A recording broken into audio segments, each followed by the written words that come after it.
Commencer par le geste fort de la Banque d'Angleterre. Elle a relevé son taux directeur à 3% en accélérant le rythme puisqu'elle a annoncé une hausse de 75 points de base. Ça n'était pas arrivé depuis 1989, il y a 33 ans. On va en parler avec Gilles Moec, chef économiste du groupe AXA. Bonjour Gilles.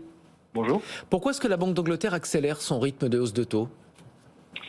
Elle accélère son rythme de hausse de taux parce que l'inflation est extraordinairement élevée au Royaume-Uni comme un peu partout d'ailleurs, mais parce qu'aussi il y a une fragilité spécifique au Royaume-Uni, c'est leur sensibilité à l'inflation importée via leur taux de change. Et le sterling a beaucoup souffert ces derniers temps. Et ne pas augmenter ses taux d'un quantum qui soit similaire à celui qui a été utilisé par la Fed ou par la BCE, c'est prendre le risque d'un décrochage de la devise. Donc, je pense que ça a joué un rôle assez important dans leur décision d'aller à 75 BP aujourd'hui. En même temps, je trouve que par rapport à leurs consoeurs, par rapport à la Fed et par rapport à la BCE, les indications pour le futur données aujourd'hui par la Banque d'Angleterre sont plutôt dovish. Et ça, c'est peut-être la surprise d'aujourd'hui. C'est une décision de la part de la Banque d'Angleterre explicitement de dire que les anticipations du marché actuel sur le nombre de hausses futures de ces taux directeurs, eh bien, ces anticipations sont trop élevées. Donc on a une Banque d'Angleterre qui cherche à trouver un point de compromis entre, d'une part, relever suffisamment les taux aujourd'hui, mais en même temps signaler dès maintenant qu'elle n'ira pas très loin, qu'elle n'ira pas trop loin, alors que c'est un peu l'inverse qu'on a eu de la part de la Fed hier, qui clairement a indiqué qu'elle était prête à aller encore plus loin que ce qui avait été prévu sur ce qu'on appelle son taux terminal, c'est-à-dire le taux final auquel on arrivera dans ce cycle de hausse. Donc une Banque d'Angleterre assez prudente finalement, en dépit du caractère un peu spectaculaire des 75 points de base d'aujourd'hui, qui encore une fois par rapport à ce qui est fait par les consoeurs n'est pas particulièrement élevé, et avec un message, oui, que je trouve quand même fondamentalement dovish. On va parler de la Fed également, vous venez de le mentionner, 75 points de base pour la hausse des taux d'hier soir, et un commentaire de Jérôme Powell. Il précise que le contrôle de l'inflation prendra du temps.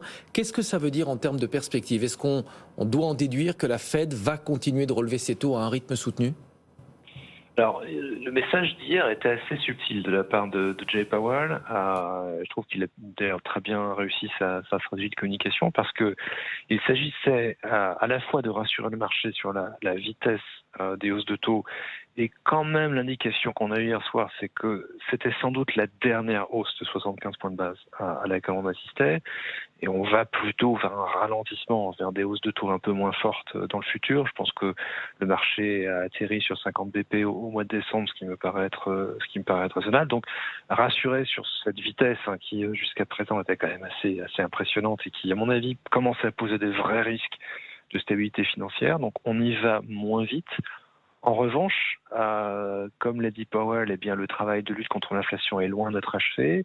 Et donc ça veut dire qu'on a une Fed qui est prête à aller plus loin en termes de taux terminal.